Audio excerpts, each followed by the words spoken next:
Alors bonjour à tous. Aujourd'hui, je vais vous parler de l'impasse diagnostique au sein de la filière Firando, notamment sur l'enjeu de l'utilisation de Bamara dans les centres de référence et les centres de compétences. Donc je suis, juste pour faire un petit point rapide, chargée de mission Firando, donc employée par la filière basée au CHU de Reims depuis maintenant 5-6 ans. Ça fait un bout de temps. Alors, déjà pour cibler, qu'est-ce qu'on appelle errance et impasse diagnostique? Donc ça fait partie de l'axe 1 du plan national maladies rares 3 et plus particulièrement l'action 1.7, donc la constitution du registre national des personnes en impasse diagnostique à partir de la BNDMR. Donc Firando a choisi l'option du renforcement et de l'homogénéisation des règles de codage dans le set de données minimum, le fameux SDM de Bamara. Et on doit rendre des comptes tous les ans au niveau de l'avancement à la DGOS. Donc la dernière réunion qu'on a eue, l'Observatoire du diagnostic, a eu lieu en octobre 2021. Et il y a 10 indicateurs qui nous sont demandés.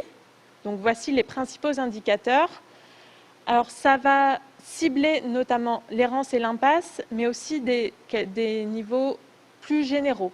Donc il nous a été demandé s'il y avait l'existence d'un guide de codage, que ça soit général ou sur les patients sans diagnostic spécifique, au niveau du niveau d'assertion des diagnostics, donc je vais apporter ce point un peu plus loin, au niveau des formations, de l'engagement des moyens et du nombre de dossiers revus. Et comment Bamara pouvait nous servir pour ces fameux patients en errance ou en impasse diagnostique. Donc la définition a été pas facile à mettre sur noir sur blanc, on va dire, au niveau de la filière. La définition a été aboutie en juin 2021. Donc le travail a été long, notamment je remercie le groupe de travail Bamara pour leur travail sur cette définition. Donc qu'est-ce qu'on appelle un patient en errance ou en impasse diagnostique au niveau de la filière Firando? Donc plusieurs points. C'est un patient avec un diagnostic clinique ou hormonal confirmé, mais sans étiologie retrouvée. On va prendre en compte aussi tous les patients qui vont être présentés au RCP d'amont pour France Médecine Génomique, mais également ceux qu'on aurait aimé présenter, mais qui ne répondent pas aux critères de la disponibilité des apparentés. Et le dernier point, plus rare, au niveau de la filière Firando, mais un patient qui a un ensemble de signes cliniques endocriniens, mais sans pathologie et ou gène identifié. Donc notre premier travail, ça a été de faire évoluer la fiche patient Firando. Donc c'est un recto verso où on a la liste de toutes les pathologies labellisées pour la filière, avec à côté le code ORFA et le ou les centres labellisés pour cette pathologie. C'est comme un guide de codage simplifié. Les évolutions de la fiche patient Firando consistaient en limiter l'usage des codes ORFA dits de groupe, pour essayer de préciser un peu mieux le diagnostic quand c'est possible. On a également mis en surbrillance les préindications France Médecine Génomique. Donc on a la chance d'être une des filières à avoir le plus de préindications. Donc ça rentre aussi dans nos patients dits impasse. Et on a fait afficher quelques consignes pour coder les pathologies avec un code ORFA de groupe quand on ne peut pas préciser le diagnostic. Donc, on a joué sur les items de Bamara, sur description clinique, les gènes si on a la disponibilité, et joué aussi sur les niveaux d'assertion du diagnostic. Qu'est-ce qu'on appelle niveau d'assertion du diagnostic? C'est le statut du diagnostic dans Bamara. C'est pour coder tous les patients maladies rares, avec ou non un diagnostic, et on peut utiliser différents niveaux. Ce statut peut bien sûr évoluer avec le temps, en fonction des différents examens réalisés. Donc, je vous ai représenté les 4 items statut actuel du diagnostic. Donc, on a le en cours, les résultats d'examen ne sont pas encore revenus. Le probable, c'est une suspicion de diagnostic maladie rare. On a le confirmé et le statut indéterminé, les examens sont non contributifs. On a majoritairement saisi les patients confirmés dans la base Bamara, mais pour les patients qui ont en impasse ou en errance diagnostique, il faut également qu'on joue sur les statuts en cours et probables et également les indéterminés. Donc la fiche patient Firando, qui est vraiment toute récente, elle a été validée par l'ensemble des centres de référence en décembre 2021.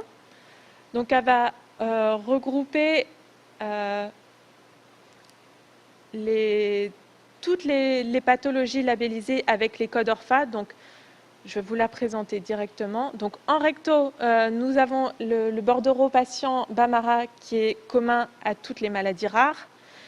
Et voici en petit, qui sera disponible bien sûr sur firando.fr, la fiche patient qui regroupe toutes les pathologies classées par organes.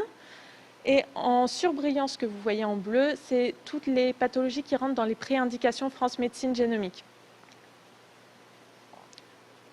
Et à prendre en compte qu'il y a aussi une fiche spécifique pour les pathologies gynécologiques rares qui malheureusement ne rentrent pas dans cette fiche-là.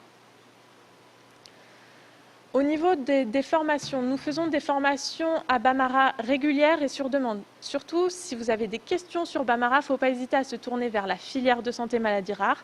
Vous avez le mail générique de toute l'équipe. Donc, pour avoir, si vous avez une question, une demande sur de formation, n'hésitez pas à poser votre question. On forme également à la thématique errance et impasse. Donc, les ARC des 7 centres de référence affiliés à Firando ont été sensibilisés. Et plus particulièrement aussi, on a sensibilisé une 50aine de médecins à la thématique errance et impasse. Grâce à aujourd'hui, on va pouvoir en rajouter un peu plus. Surtout, c'est la définition de l'errance et de l'impasse qui n'est pas forcément évidente. Donc, on essaye de beaucoup communiquer dessus. Il faut recenser les patients dans la base, même si les diagnostics sont non confirmés. Et il y a une aide proposée pour les centres de compétences maladies rares via les ARC impasse. Donc on en a parlé un petit peu tout à l'heure. Donc je nous représente au niveau du recrutement. Donc 8 conventions signées, 5 personnes en poste à ce jour. Donc 3 mi-temps spécifiques impasse basés à Grenoble, Nantes et Nice. Il faut noter que le poste a été occupé 7 mois à Lille, mais que pour l'instant nous n'avons personne sur ce poste. Recrutement début janvier. Et ils sont basés dans les centres de compétences maladies rares. On s'était engagé sur 3 ARC dans 3 villes en 2020, 8 ARC dans 8 villes en 2021, donc on a échoué sur ce plan-là, et pour couvrir après les 8 régions en 2022. On va essayer de se rattraper pour 2022. À noter les difficultés pour les centres hors base de l'ARC, qui sont difficiles pour aider à la saisie. On a des postes non pourvus malgré des conventions signées depuis un bout de temps et on remarque des avancements différents selon les villes et les régions. Au niveau des missions de ces ARC, donc on a une saisie selon les priorités. Les patients identifiés en impasse, donc selon la définition citée précédemment, dans les centres de compétences de la ville de base. Ensuite, pour les patients identifiés impasse dans les centres de compétences du périmètre. Donc on a essayé de découper un peu la France en 8. Et ensuite, la file active des patients des centres de compétences de tout le périmètre. Au niveau des sites impliqués, donc on a une 50aine de sites impliqués via les ARC Firando. On a réussi à couvrir 5 régions. Et la mobilisation des centres de référence autour du codage des patients en errance et en impasse est à préciser, bien revoir exactement comment ces patients sont rentrés dans la base et voir si ça colle aussi aux règles de codage.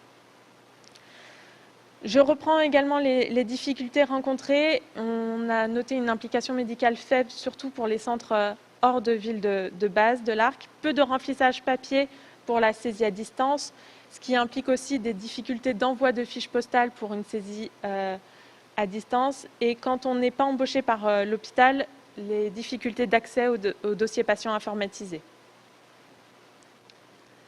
Au nombre de dossiers revus, on est à plus de 2000 dossiers revus par les ARC depuis donc les premiers ARC impasse qui sont arrivés depuis avril 2021. Et on remarque que seulement 13% de dossiers sont labellisés, on va dire, impasse, alors que c'est la priorité principale de saisie.